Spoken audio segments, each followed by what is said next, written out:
evidentes, no hay nada escondido. Hay muchas variaciones anatómicas en la distribución, sobre todo de bronquios, venas. Entonces vamos a mencionar lo más frecuente, pero que probablemente en nuestros pulmones encontremos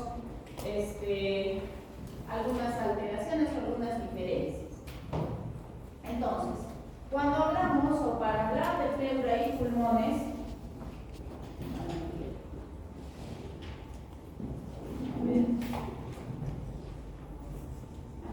perdón, ya no entendí, ya.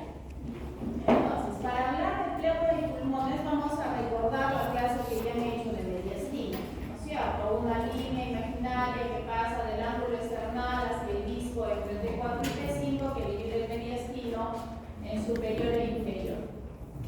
Como vamos a hablar de árbol bronquial, mencionamos el mediastino superior porque en el mediastino superior vamos a encontrar a la tráquea, de la que también vamos a hablar.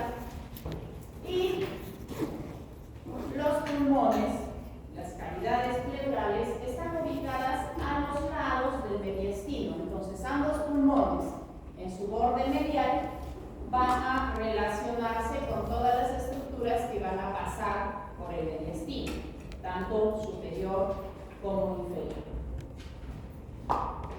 Estas cavidades pleurales están tapizadas por la pleura, de ahí su nombre, y la pleura, como en muchos órganos, tiene una pleura adherida a la pared, que es la pleura parietal, y una pleura que se adhiere a la víscera o a los pulmones, que es la pleura visceral. Si nosotros vemos un pulmón insuflado, o sea, un pulmón con aire, vamos a ver que existe un espacio que en realidad no es tan amplio como en imagen, no es un espacio virtual. Dice que tiene una mínima cantidad de líquido para que la fricción de la pleura parietal con la visceral no produzca daño en la pleura y simplemente facilite el movimiento, es como un lubricante. Y vamos a poder dividir a la pleura, dependiendo del lugar donde sea, la pleura parietal en cúpula, membrana suprapleural, pleura costal, la que va a estar adherida a toda la parrilla costal, la porción diafragmática, está en contacto con el diafragma, y esta será la porción mediastínica, que tiene ciertas variaciones dependiendo del lado derecho o del lado izquierdo por la presencia del corazón en el mediastino medio. ¿Para qué nos sirve esto clínicamente hablando? Porque, por ejemplo, si nosotros queremos hacer una punción al pericardio, vamos a saber que la podemos hacer en la línea paraesternal izquierda, porque la derecha está tapada por el esternón, y a partir del cuarto o quinto espacio intercostal. Aquí también podemos ver que entre la pleura parietal y la pared torácica que ya han estudiado, músculos, huesos, vamos a encontrar tejido conectivo, que está punteado, que se llama fascia endotorácica. La fascia endotorácica también cambia de nombre dependiendo de dónde esté. Si estamos en la porción costal, será fascia endotorácica costal. Si está sobre el diafragma, fascia endotorácica frénico-pleural, que en realidad esta frénico-pleural es prácticamente inexistente. Es como que la pleura está adherida completamente a la aponeurosis del diafragma, y esta fascia frénico-pleural está como demasiado adelgazada. Es muy difícil separar la pleura parietal diafragmática del diafragma.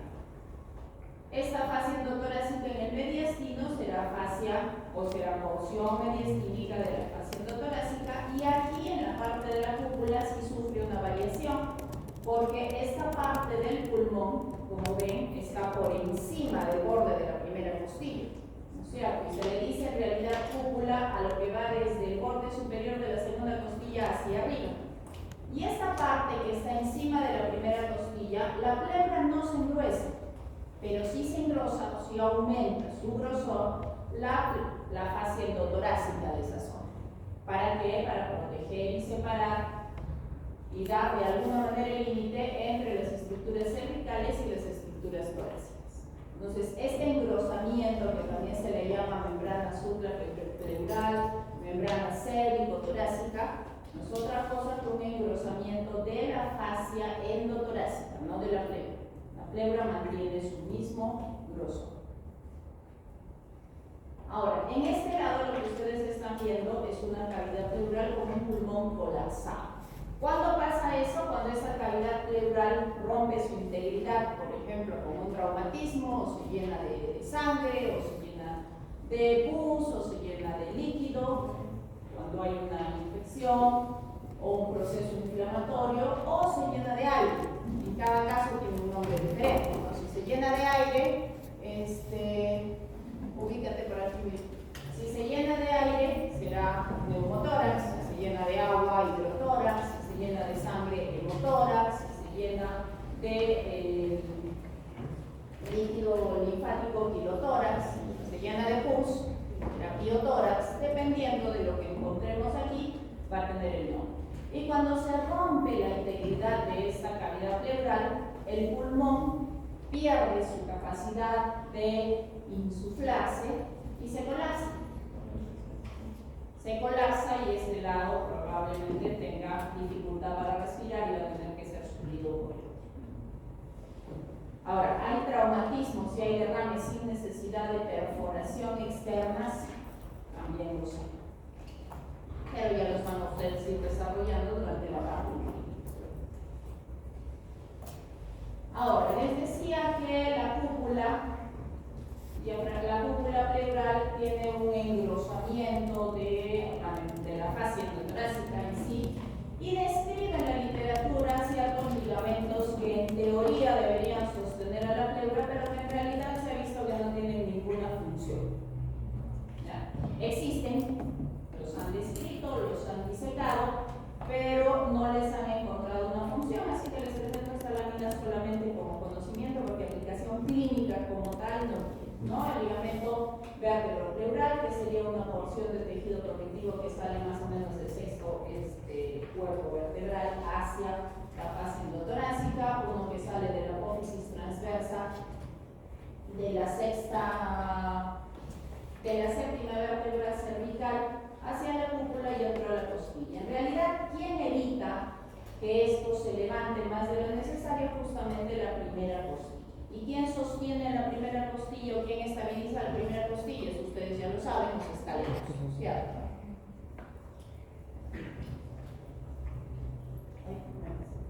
Ahora, desde el punto de vista clínico es importante que ustedes recuerden que esta pleura hace dentro de la cavidad torácica un espacio o hace unas curvas que provocan estos senos o recesos. O sea, está cubriendo completamente toda la caja torácica y tiene que voltearse para cubrir la parte superior del diafragma, por ejemplo, ¿no es cierto? Y acá se forma este receso, que es el receso postodiafragmático.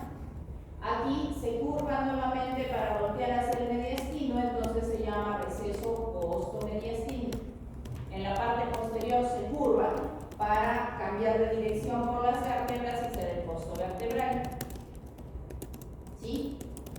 Y sé que me estoy olvidando de uno, que es el frénico mediastínico, que es cuando se curva la pleura del diafragma al mediastino en esta parte central y que se va a continuar con el costo mediastínico aquí adelante, ¿no?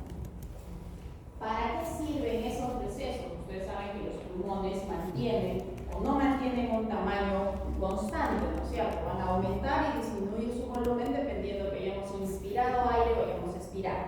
Entonces, estos espacios le dan a ese pulmón la capacidad de crecer. No llega, ningún pulmón insuflado va a llegar hasta aquí, hasta la parte más inferior del receso postodiafragmático, pero sí avanza o aumenta, ocupa más espacio para poder cargarse de aire y poder aumentar su volumen aéreo. Ahora, están viendo aquí que estas referencias con las costillas nos sirve también para la parte exploratoria. Cuando nosotros examinamos un pulmón, si vemos por la parte posterior en posición normal, escápulas nos van a bloquear para la parte superior del pulmón, del lóbulo superior, ¿no es cierto? Y en la parte posterior entonces vamos a poder examinar solo la parte medial del pulmón y las bases, porque si ponemos el estetoscopio aquí sobre la escápula no vamos a escuchar tan claramente el murmullo vesicular. En cambio, o por eso, se debe hacer el examen de los pulmones atrás, en la espalda, por debajo de la séptima, del séptimo espacio que corresponde al ángulo de la escápula, y adelante para poder auscultar la parte de los lóbulos superiores. Recuerden eso porque cuando entran a la parte clínica a veces se olvidan que los pacientes tienen pulmones, se olvidan de examinarlos o examinan solo un poquito las bases y se olvidan que los pulmones tienen 3 lóbulos y hay que examinarlos todos. ¿Sí? Si nos pegamos aquí, creo que pueden entrar para que no estén parados. Aquí hay un espacio, en la cuarta fila también.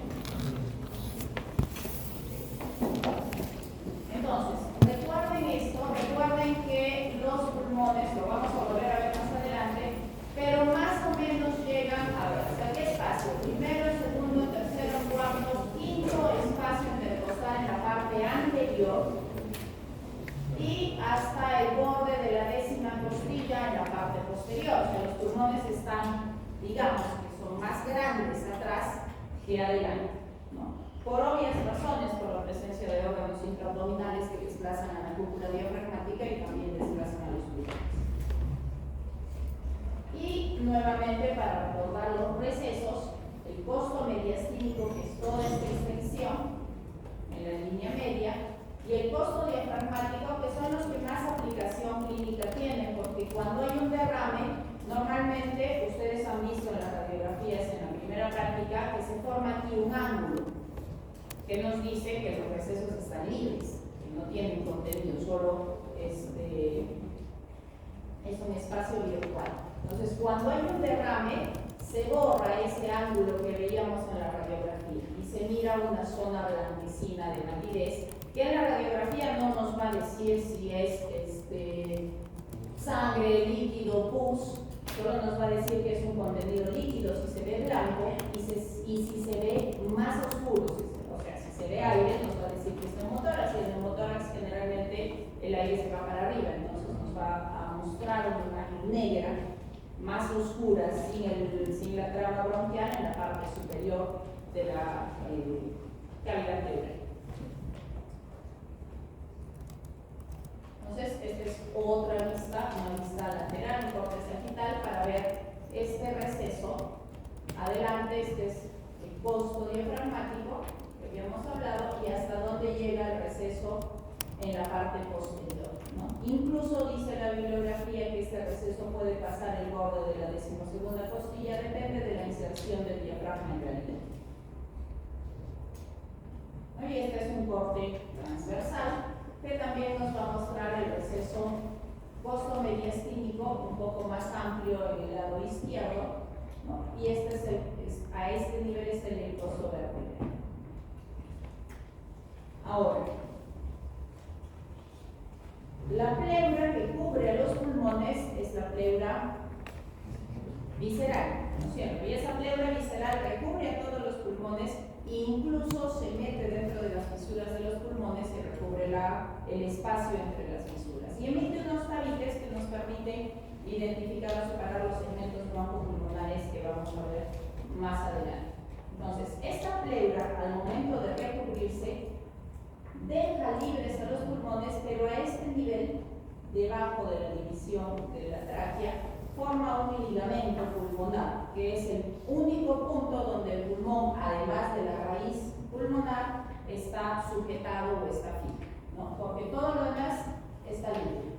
Ustedes pueden abrir un cadáver, o podrían abrir una persona en el caso de que requieran tratamiento quirúrgico, y pueden introducir la mano alrededor de todo el pulmón. Normalmente no debe haber ninguna adherencia, debe pasar libremente por todo el borde, excepto aquí, que es donde tiene el ligamento, que no es otra cosa que la unión de la pleura parietal a este nivel, la anterior con la posterior, y lo fija al mediastino, o fija ambos pulmones al mediastino. Ahora, si hablamos de los pulmones, ya sabemos que son dos, un derecho y izquierdo, que tienen algunas diferencias, ¿no es cierto? Pero también tienen características comunes. Las características comunes, ¿cuáles son? Ambos pulmones tienen un vértice o ápice, tienen una cara externa, que en realidad es amplia, rodeada por las costillas, tienen una cara interna y tienen una base que siempre es convexa, más amplia hacia atrás que hacia adelante, como hemos visto. La cara interna es la cara mediastinal, o sea, la cara que está en contacto con las estructuras del mediastino, y la cara externa es la cara costal. Y va a tener dos, en realidad hasta tres bordes, porque tiene este borde anterior, que es agudo, ¿no? Es más delgado. Tiene un borde posterior, que es el que está en contacto con las vértebras, con los cuerpos vertebrales, que es más redondeado, y tiene este borde de aquí en la base, este borde inferior, que no está mencionada en la diapositiva, pero es evidente también, ¿no? Es un borde adelgazado. Ahora, les dije que esas son características comunes. Ahora, ¿cuál es la diferencia? La diferencia, para nunca confundir un pulmón derecho con un izquierdo, es primero que el derecho tiene dos fisuras y el izquierdo solo tiene una. Entonces, el derecho tiene 3 lóbulos y el izquierdo solo tiene 2, ¿no? La fisura oblicua, que es esta que estoy señalando con el puntero, nace en la parte superior del ilio, asciende y luego vuelve a bajar para llegar hasta la base del pulmón. Y me va a dividir en el pulmón derecho, en la parte superior, el lóbulo superior del inferior, y en la parte inferior, el lóbulo medio del inferior. Y se agrega esta fisura oblicua que pareciera una rama de esta fisura transversal, perdón, horizontal, que pareciera una rama de la fisura oblicua, que me va a dividir el lóbulo superior del lóbulo medio en el pulmón derecho. El pulmón izquierdo, por la presencia del corazón, que ocupa un gran espacio dentro de la capa mediastínica del pulmón izquierdo, solamente tiene la fisura oblicua, que igual va a dividir el lóbulo superior del lóbulo inferior. Y aquí ven una proyección que va a estar encima del corazón, que es parte de la língula del pulmón izquierdo, porque es como una lengüita de parénquima pulmonar que se localiza por delante del corazón. Igual tiene entonces solo dos lóbulos, lóbulo superior, lóbulo inferior, ápice igual que todos, cara costal y cara mediastínica, que tienen una deflexión evidente por la presencia del ventrículo izquierdo. Ahora, donde también hay diferencia es en la parte interna, en la parte mediastínica. O sea, ven que el borde mediastínico de los pulmones no es tan angosto, ¿no? Y estas estructuras que se ven en la gráfica, que son impresiones de los órganos adyacentes, son los que van a ser diferentes dependiendo del pulmón derecho y izquierdo. Y como ya las conocen, yo creo que las pueden deducir con cierta facilidad. ¿Qué pulmón sería? El derecho tiene 3 lóbulos, tiene una fisura horizontal, ¿no es cierto? Entonces, si tiene 3 lóbulos es el derecho. ¿Qué pasa por el lado mediastinal derecho?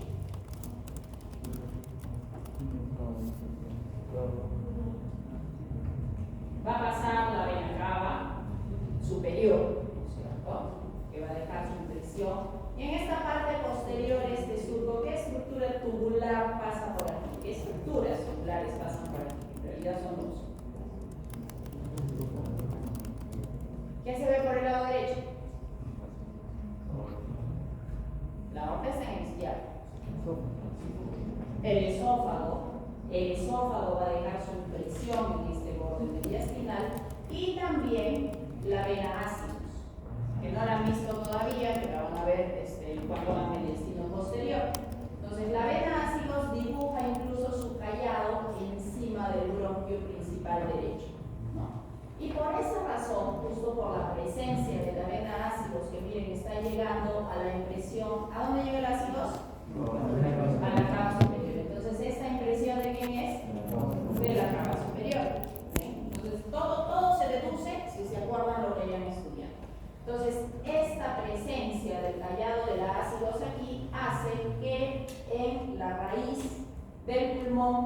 derecho, la arteria, que ya saben que en todos los esquemas las arterias pulmonares y las venas pulmonares cambian de color, entonces aquí vemos la arteria azulita, que sigue siendo arteria.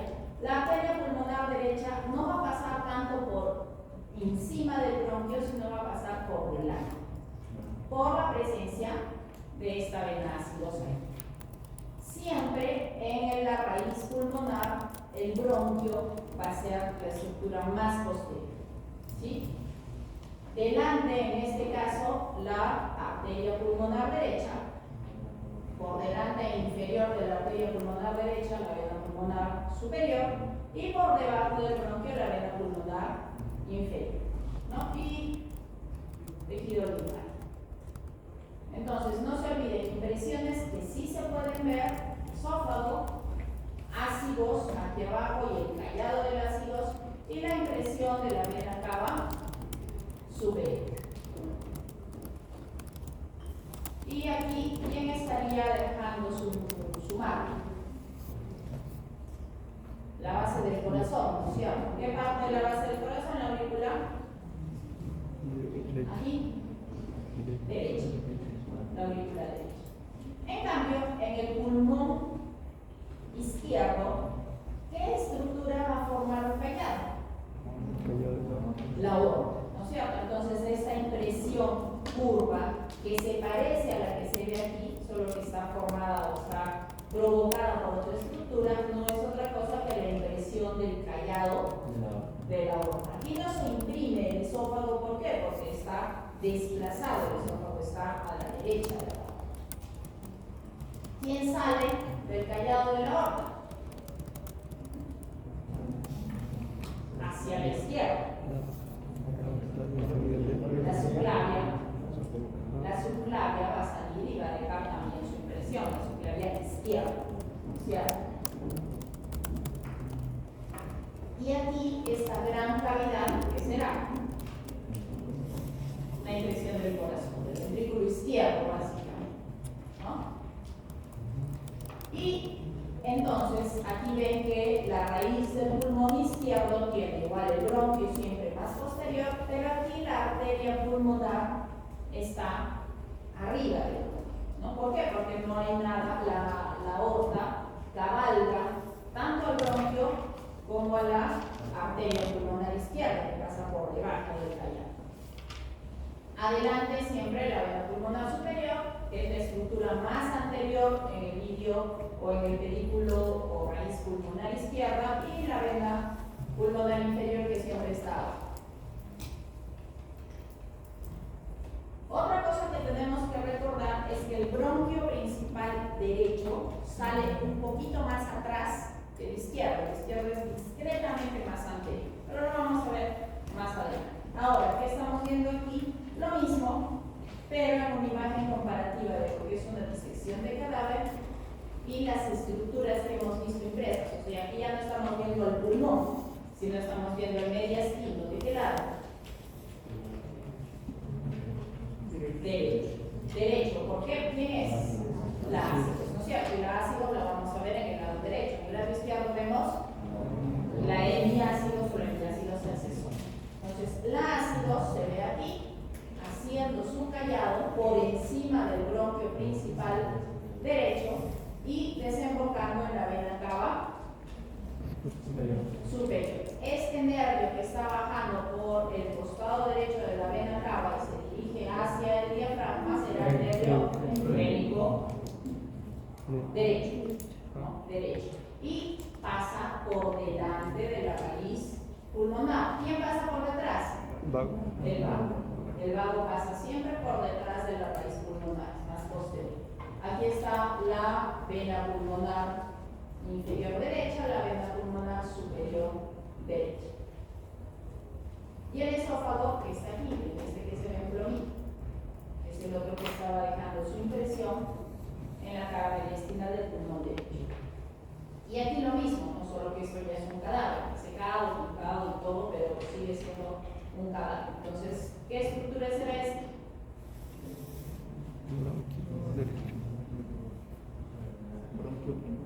El bronquio principal derecho, que se ramifica o se divide bien incluso seccionado acá. Pero todo esto es el bronquio principal derecho. Por encima del bronquio está pasando el callado de la ácidos. Aquí está la vena cava superior.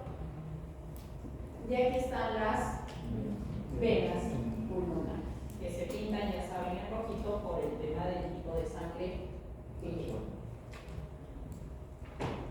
Ahora, cuando nosotros vemos la relación que tienen los pulmones dentro de la cavidad torácica, es importante recordar que el lóbulo superior más o menos llega hasta el cuarto espacio intercostal en la parte lateral y anterior, que la fisura oblicua cruza la quinta vértebra cervical y luego se dirige y tiene casi la misma dirección que la cuarta vértebra. En la vista lateral vamos a ver también la fisura, perdón, esta es la horizontal, la fisura oblicua cruza, perdón, la sexta y viaja paralela a la séptima costilla. Esta es la horizontal, que es la que va a cruzar a la quinta y sigue directo por el cuarto espacio intercostal. Entonces, en una vista lateral o un examen lateral del pulmón, vamos a poder auscultar el lóbulo medio en los espacios. ¿Qué espacio sería este? Cuarto y quinto, ¿no es cierto? O sea, entre la cuarta y la quinta costilla y entre la quinta y la sexta. Por debajo de la sexta ya tenemos el lóbulo inferior y por encima de la cuarta el lóbulo superior. En una vista posterior, el lóbulo medio prácticamente no se ve. O sea, vamos a auscultar en una vista posterior, el superior y el inferior. Ya saben que la escápula nos dificulta, pero ¿qué pasa si yo le pido al paciente que abra los brazos? Entonces la escápula se eleva y me va a pedir examinar. Entonces, puntos a tener en cuenta cuando estén examinando a sus pacientes en la parte posterior. En la parte anterior sí se ven los tres lóbulos, el lóbulo superior más o menos hasta la cuarta costilla, entre la quinta y sexta en medio, y por debajo el inferior, pero también se ve en menos proporción. ¿Y qué lado del mediastino es? El izquierdo, ¿no es cierto? ¿Quién me dice que es el izquierdo? La aorta y la punta del corazón, que está dirigida hacia el izquierdo. Entonces, la impresión que veíamos en el pulmón, que es de la aorta, se puede ver esa impresión de la hemiácidos detrás de la impresión de la aorta.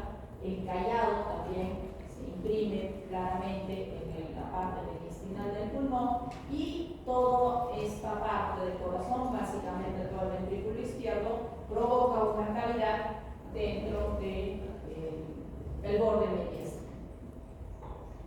Igual, miren, el nervio frénico pasa por delante, por la presencia del corazón hace una curva mayor hacia adelante, y el vago siempre pasa por detrás. La arteria pulmonar izquierda está por encima del bronquio al nivel del ingreso, ¿no? Porque antes de estar por encima pasa por delante.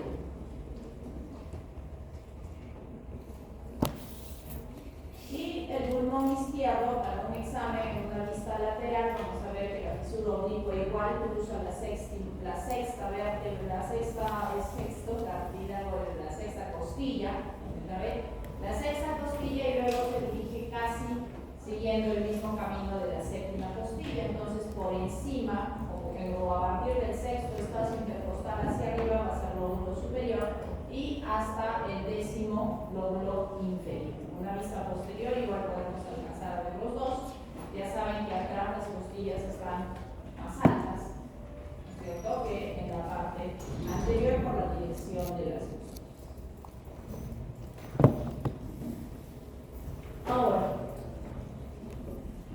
el pulmón tiene una función de favorecer, o en el pulmón se produce la hematosis, o sea, se intercambia CO2 por oxígeno dentro de los alvéolos, ¿no es cierto? Y esto pasa una vez que el aire ha ingresado a través de todo el árbol bronquial y la sangre de la circulación menor, la sangre proveniente del ventrículo derecho, ¿sí?, va a llegar a los pulmones. Entonces, ¿qué es importante recordar aquí? Primero, que todo el sistema de conducción que empieza en la tráquea, bronquios principales, globales, secundarios, y ahí los bronquiolos que van a los vamos a dividir, lo que he dicho ustedes en ISTO, de conducción, terminales y respiratorios, que finalmente terminan en el saco alveolar. En este saco alveolar se van a encontrar los capilares, que son ramas de la arteria pulmonar, y van a salir las vénulas o los capilares venosos que van a confluir en las venas pulmonares. Pero hay una pequeña comunicación o anastomosis entre la circulación menor, la circulación pulmonar, y la circulación mayor. Eso quiere decir que las venas pulmonares van a llevar o van a disminuir su saturación respecto a la que tenemos en los capilares, porque se van a mezclar un poquito con sangre poco oxigenada de la circulación menor, en una proporción que no afecta el nivel de oxigenación. Entonces, la irrigación sanguínea de nuestros pulmones va a tener dos tipos de irrigación sanguínea. La circulación pulmonar funcional, que es la que estamos mencionando, que sale del ventrículo derecho, sale el tronco pulmonar, se divide en arteria pulmonar derecha y izquierda, se ramifica siguiendo la segmentación de los bronquios, que es la circulación funcional, que va a favorecer la hematosis porque va a llegar hasta los sacos alveolares. Y en un recorrido inverso, las venas pulmonares hacia el corazón izquierdo.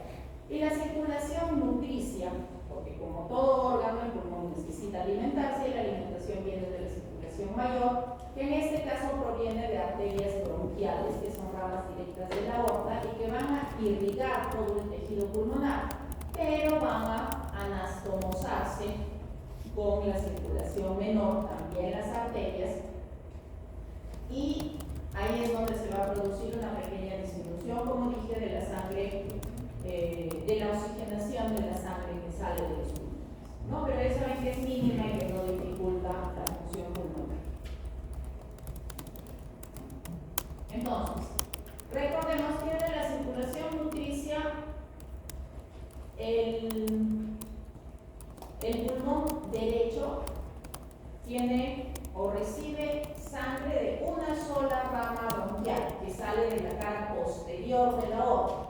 Aquí estamos viendo la vista anterior. De la vista anterior o de la cara anterior salen dos ramas bronquiales, pero son dos ramas bronquiales izquierdas, que se anastomosan con una rama traqueal de la derecha a este nivel, a nivel de la bifurcación, pero el pulmón derecho tiene o recibe una rama, tiene una sola rama bronquial, y el pulmón izquierdo tiene dos. La rama bronquial del pulmón derecho es posterior, esta de aquí pasa por detrás del esófago para llegar al pulmón y distribuirse por los bronquios y llegar a todo el parénquima pulmonar, y las ramas bronquiales izquierdas son dos que salen de su cara anterior, que se van a anastomosar a nivel de la bifurcación de la tráquea, pero que también van a viajar junto con los bronquios para llegar a todas las partes del parénquima pulmonar y darle la irrigación nutricia, ¿no? Esa que necesita todo nuestro organismo. Además, esta rama, los celulares, sí, por favor, en silencio. Esta rama bronquial derecha puede salir directamente de la aorta, a veces sale como un tronco común de la tercera, o sea, sale un tronco común que da la tercera intercostal y la bronquial derecha, que tiene varias variaciones anatómicas. Es posible que en cada uno de los cuerpos encontremos una distribución diferente. Lo que es una constante es que solo es una para la derecha, dos para la izquierda. Y que la rama bronquial derecha siempre sale de la cara posterior de la aorta y las dos bronquiales izquierdas salen de su cara anterior. Ahora, la otra es la circulación funcional, que más o menos ya la conocen, pero van a ver que las venas y arterias pulmonares tienen un recorrido mediastinal y un recorrido dendroledino, ¿cierto? Entonces, cuando nosotros hablamos de la posición del ingreso de las estructuras en la raíz pulmonar, hablamos de su distribución aquí, a nivel del límite. Porque, por ejemplo, la arteria pulmonar derecha va a pasar detrás de la aorta, detrás de la cava, ahí todavía no va a estar en contacto con el bronquio, y luego va a pasar delante del bronquio para dirigirse hacia arriba. O sea, cuando ya estamos dentro del parénquima pulmonar, la arteria pulmonar derecha ya no está delante, sino está encima. O sea, en su ingreso está adelante y luego sigue su recorrido hacia arriba y se va a ramificar junto con los bronquios. Las venas pulmonares salen, y si sale una adelante, la vena pulmonar superior sale delante de la arteria pulmonar derecha y la inferior siempre por debajo de la raíz pulmonar. Lo mismo pasa en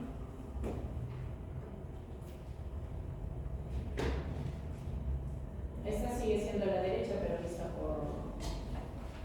vista ya sin el pulmón, o sea, en su recorrido mediastinal, en el que pasa, cruza el bronquio en este segmento que ya vamos a ver más adelante, que se llama bronquio intermedio. Justo ese espacio del bronquio intermedio sirve para que pase la arteria pulmonar derecha. Y en el bronquio izquierdo, que además ya saben es más longitudinal, como lo vamos a ver de nuevo, pasa la arteria pulmonar izquierda, cabalga, primero va a estar por delante y cuando ingrese al ilio va a estar por encima del bronquio principal izquierdo, ¿no? Las venas por delante y por debajo del mismo bronquio principal. Esto para reforzar lo que les dije, que existe una anastomosis en la circulación venosa y arterial del sistema nutricio con el funcional, ¿no? Generalmente, sobre todo en la parte parenquimal, en la parte más distal, cerca de los capilares. Cuando estamos cerca de la raíz pulmonar, sí está bien separada la circulación, pero cerca de los alveolos, o sea que los bronquiolos respiratorios, existe una comunicación entre la circulación nutricia y la circulación pulmonar. Ahora, como todos los órganos, tiene irrigación arterial, drenaje venoso y también va a tener un drenaje linfático. ¿Qué nos tenemos que acordar del drenaje linfático? Entonces ven aquí múltiples nódulos que dependiendo de su ubicación se van a llamar traqueobronquiales o nódulos de la bifurcación, paratraqueales derechos, paratraqueales izquierdos, lineares, nodos de ligamento pulmonar que llegan a tener comunicación con el nodo ciliaco. Ya saben que la circulación linfática es importante conocerla porque es una de las formas a través de las cuales el cáncer se disemina.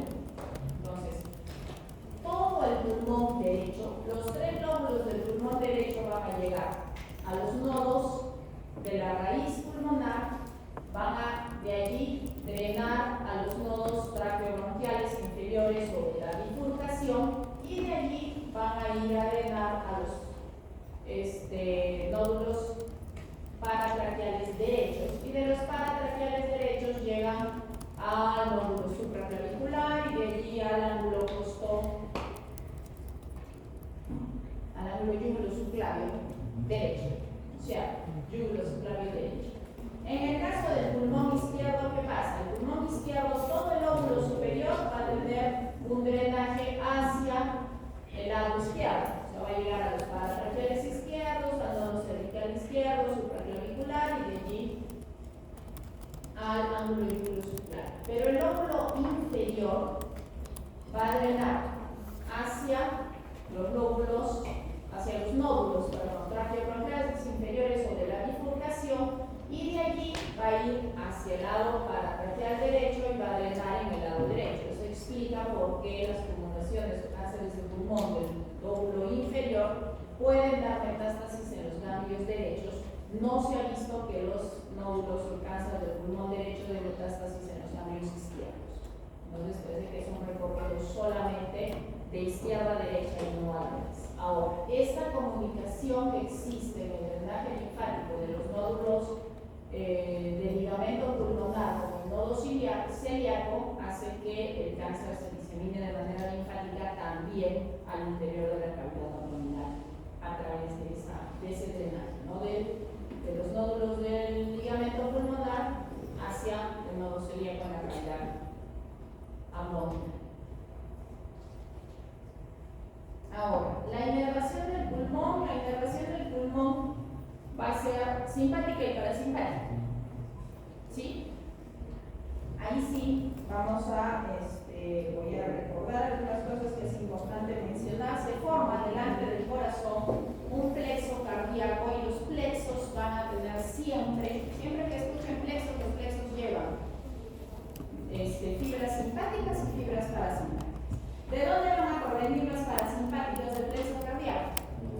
del vago. ¿De dónde van a provenir las simpáticas? Del tronco simpático, ¿no es cierto? Del tronco simpático torácico.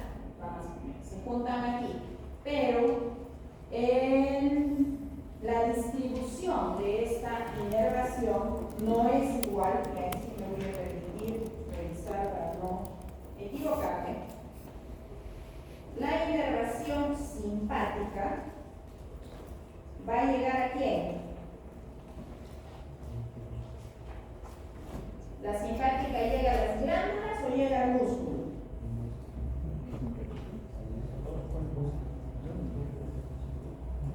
La simpática llega a las glándulas y la parasimpática es la que va a llegar al músculo liso del bronquio. ¿Sí? Entonces, la parasimpática es la que hace que se contraigan los bronquios en su actividad parasimpática. Y la que produce o hace que se produzca secreción glandular es la inervación simpática. ¿Sí? También va a existir un plexo pulmonar igual del que recibe ramas del plexo cardíaco y ramas del vago. Y estas van a ingresar junto con los bronquios y se van a distribuir por todo el árbol bronquial. Ahora, hemos empezado un poco como el cangrejo desde la cavidad torácica, la caja torácica, los pulmones, y ahora vamos a ir al centro, al árbol bronquial y a la tráquea. La tráquea ya saben que es la continuación de la laringe, ¿no es cierto? Entonces va a tener una porción cervical y una porción torácica. La porción cervical está o empieza inmediatamente después del cartílago cricoides. En su parte anterior tiene la presencia de la glándula tiroides. La tráquea es un órgano tubular, sirve como punto de conducción aérea, comunicación entre la laringe y los bronquios. ¿Tiene movilidad ascendente? Sí, ¿no? Porque si yo muevo la cabeza hacia atrás o la abajo, mi tráquea va a ascender, se va a mover junto con el movimiento de mi cuello. Entonces, en posición de reposo, digámoslo así, mi tráquea va a estar a la altura o empieza a la altura de la sexta o el sexto cuerpo vertebral, ¿sí? Después del cricoides, del sexto cuerpo vertebral cervical, de C6, y va a terminar, lo dije en el grupo cuando hicimos esternón, a la altura va a terminar, la tráquea termina cuando se bifurca. ¿Y dónde se bifurca? A la altura del ángulo de Lewis o ángulo esternal, que hacia atrás corresponde al cartílago o disco vertebral entre la T4 y T5, ¿no? A ese nivel se bifurca. La tráquea tiene, entonces, ya saben, movilidad con el movimiento de la cabeza.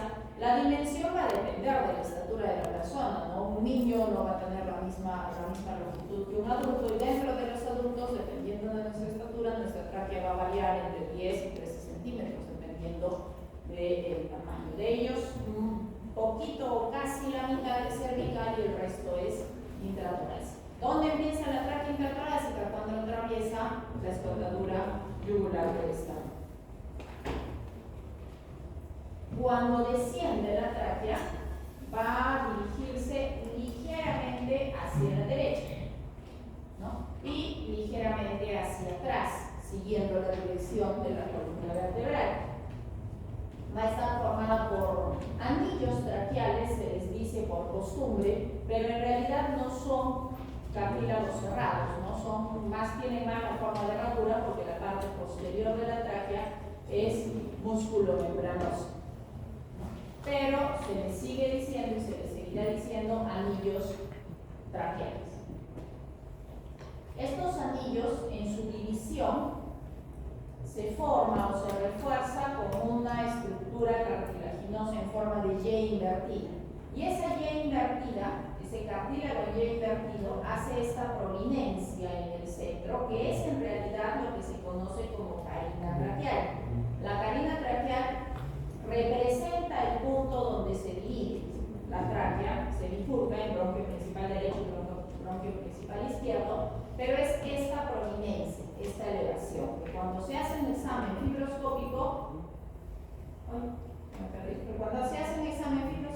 se ve así, ¿no? Estás entrando a la cavidad traqueal con un fibroscopio y vas a ver esta elevación. Esa es la cavidad traqueal. Bronquio principal izquierdo, bronquio principal derecho. Entonces, ¿cuál es la carina? Esta prominencia. Ya saben que en las radiografías también se ve, porque se ve como un conducto oscuro por el contenido aéreo que tiene. Ahora dijimos, solo para recordar, que la tráquea sigue un poco la dirección de la columna, entonces tiene una dirección ligeramente hacia atrás cuando se desplaza, y a la altura del ángulo esternal se divide o se bifurca. Al mismo nivel también el callado o la aorta empieza o hace su curvatura.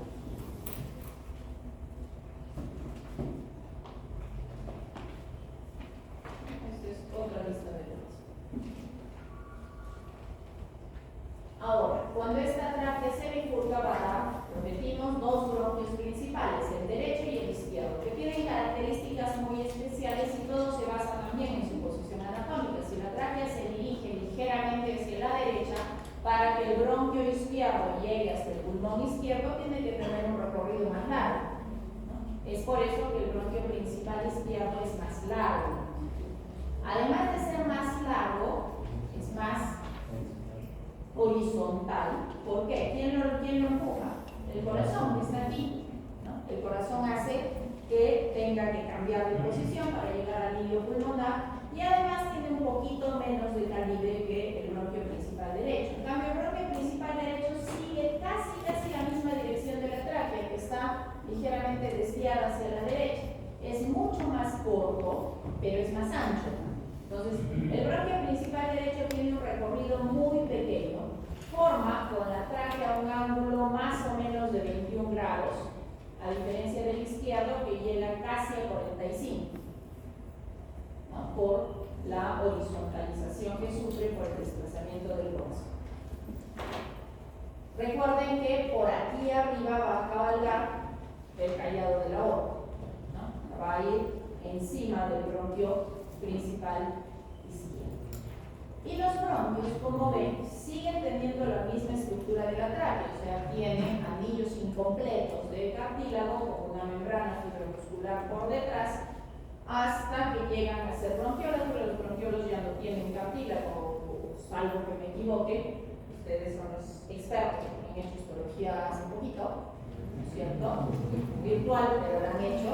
Entonces, los bronquiolos ya no tienen cartílago, ya es solamente estructura fibromuscular, porque además su función, al ser más respiratoria, hace que pierda ese cartílago. Ahora, la división de estos bronquios principales se va a dar en función a la división de los pulmones. Entonces, el bronquio principal derecho, ¿cuántos bronquios lobales nos dará?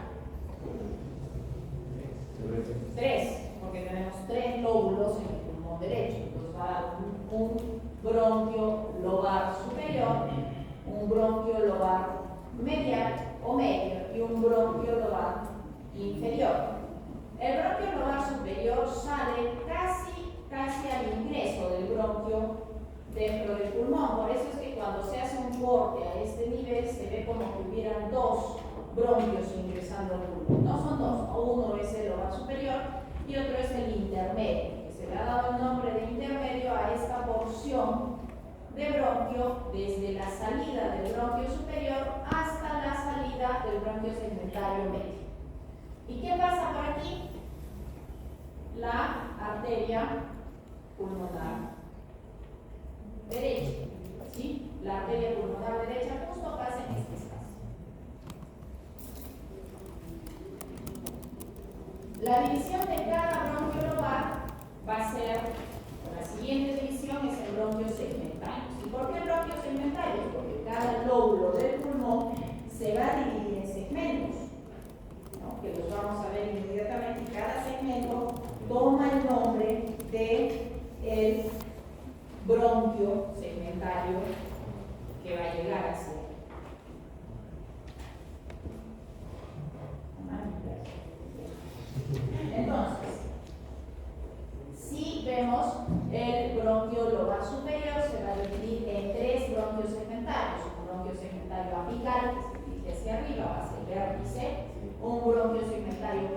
posterior que se dirige hacia atrás y un bronquio segmentario anterior. Entonces, ¿cómo se llamarán los segmentos del lóbulo superior?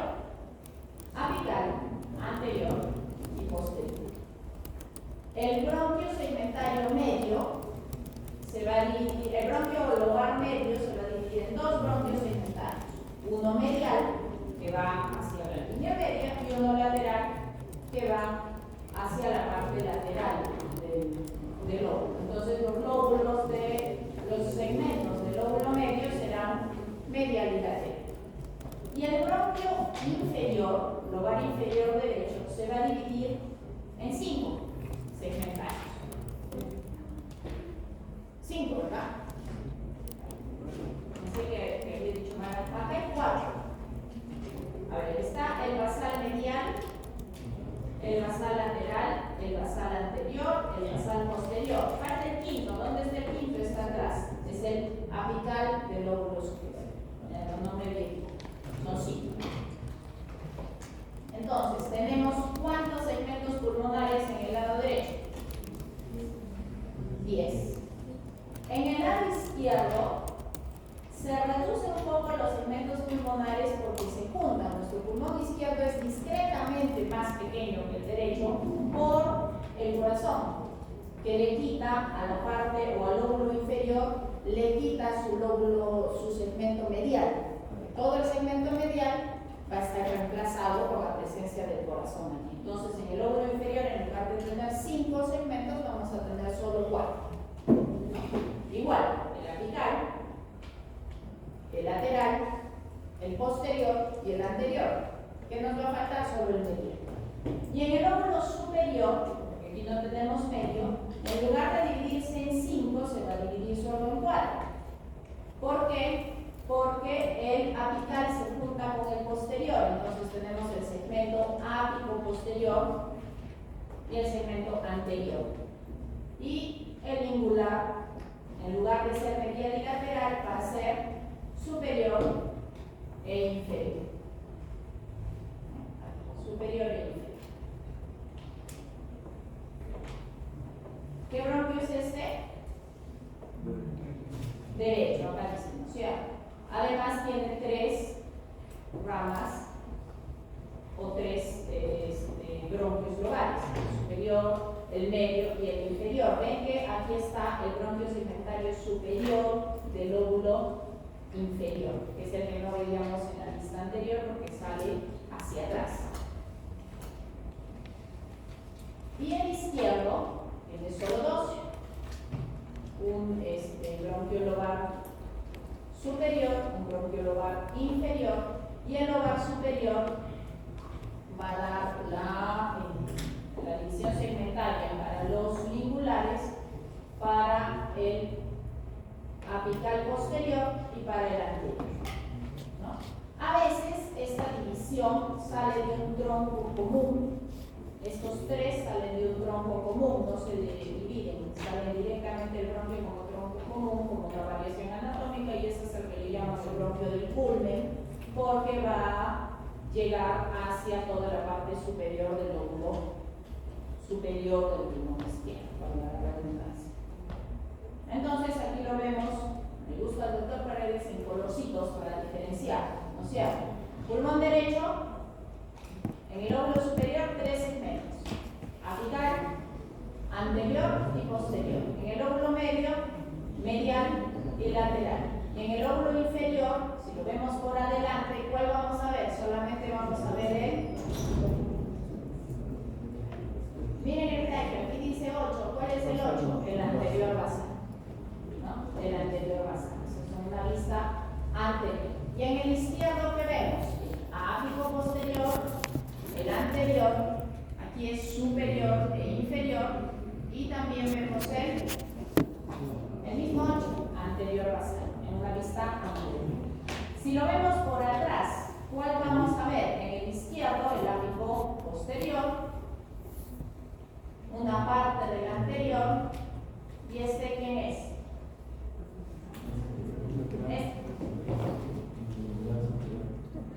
El lingular superior. Y en el lóbulo inferior del izquierdo, que vamos a ver al superior basal, vamos a ver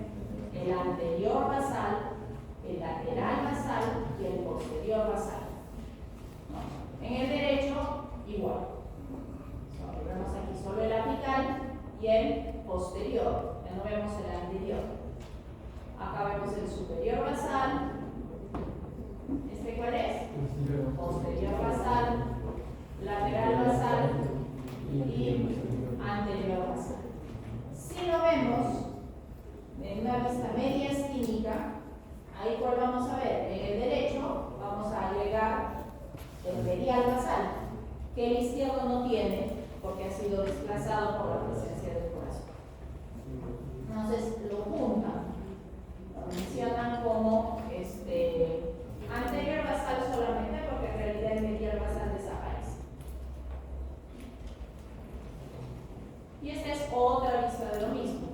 Segmento apical del lóbulo superior, segmento posterior del lóbulo superior, segmento anterior. Ahora ¿por qué hablamos de segmentos pulmonares? ¿Cuál es su utilidad?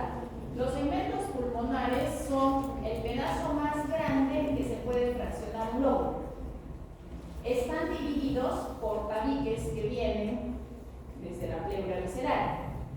Tienen un bronquio segmentario y una arteria terciaria de la arteria pulmonar común que viajan juntos y son disecables quirúrgicamente, o sea, se puede resecar un segmento, solo un segmento pulmonar, ¿no? Esa es su importancia. No se olviden que la circulación venosa y la circulación nutricia tienen una distribución diferente, ¿no es cierto? Pero sí llevan un bronquio segmentario y una arteria terciaria, que es una rama de la arteria pulmonar. Por eso hacemos mención. Ahora, también nos sirve desde el punto de vista clínico, cuando nosotros hacemos una radiografía, dependiendo de la vista, antero-posterior, lateral derecho, lateral izquierda, vamos a ver o vamos a poder ubicar una lesión, un tumor, un compromiso, un infarto pulmonar, una neumonía en un segmento específico para saber si es una neumonía lobar inferior. Podemos incluso llegar a diagnósticos segmentarios si somos un poco acuciosos y recordamos esta parte de la anatomía. ¿No es cierto? En la vista anterior voy a ver el derecho, apical, posterior y anterior. Voy a ver el medial y el lateral del lóbulo medio, y voy a ver el anterior basal y el lateral basal. En una vista lateral voy a poder ubicar un poco más específicamente el lugar donde está una lesión clínica, ¿no es cierto? Que puede ser, como digo, en la radiografía que podemos ver una neumonía, podemos ver un quiste, podemos ver una tumoración y identificar. O sea, también por eso es importante recordar. Ahora, y ya para terminar la clase, ¿cómo funciona nuestro sistema respiratorio? La inspiración sabemos que es un proceso activo o pasivo. Activo, pues la expiración es un proceso más pasivo, ¿no es cierto? Entonces, por eso es que tenemos más músculos inspiratorios que expiratorios. Cuando nosotros inspiramos, la caja torácica aumenta en todos sus diámetros. El aumento anterior y lateral depende de los intercostales y el aumento en longitud depende del diafragma, porque mientras las costillas se elevan, el diafragma desciende para aumentar la capacidad de la caja torácica. Y eso hace que se muevan bien las articulaciones postotransversas y la articulación de la cabeza y la costilla con el cuerpo vertebral, los discos intervertebrales. Entonces se elevan las costillas para que ingrese aire y se va a abrir el ángulo costovertebral y el esternón se va a lanzar hacia adelante, ¿no? O sea, crece en diámetro antero-posterior y en diámetro transverso. Y también crece en diámetro superior o superior-inferior por el descenso del diafragma. Entonces, esto es lo que pasa, ¿no? Se eleva la costilla, el esternón se lanza hacia adelante y el diafragma baja. Baja porque su punto de inserción es en las costillas inferiores y comprime los órganos intraabdominales. Entonces, cuando nosotros hablamos de movimiento inspiratorio, que es un acto voluntario, desciende el diafragma, funcionan los intercostales externos en una inspiración normal. Solamente trabaja diafragma e intercostales en una inspiración normal. Si yo quiero tomar más aire, ustedes que están ahora sentados respirando tranquilamente, solo está trabajando diafragma e intercostales. Pero cuando están agitados o corren o necesitan, sienten la necesidad de tomar más aire, entonces allí es donde trabajamos con los músculos accesorios, o le llamamos. ¿Cuáles son los músculos accesorios de la inspiración? Todos los músculos cervicales, que estamos viendo los gluteos, los escalenos, los del pectoral mayor, el pectoral menor, todos los que van a ayudar a elevar las musculares. La inspiración normal no requiere, es pasiva. Si yo simplemente estoy sentado y ahí inspiro, es simplemente los músculos que se han contraído, los intercostales y el diafragma que se han contraído, se relajan y sale el aire. Pero si yo quiero hacer una expiración forzada, ahí yo uso los expiratorios accesorios, que son básicamente los abdominales y los intercostales internos e íntimos, ¿no? Que tienen la misma dirección. Y ahí el diafragma se va a elevar en lugar de descender, porque lo que quiero es disminuir la capacidad de la torácica. Ya ustedes en fisiología van a estudiar, o han estudiado volumen corriente, volumen pasivo, capacidad de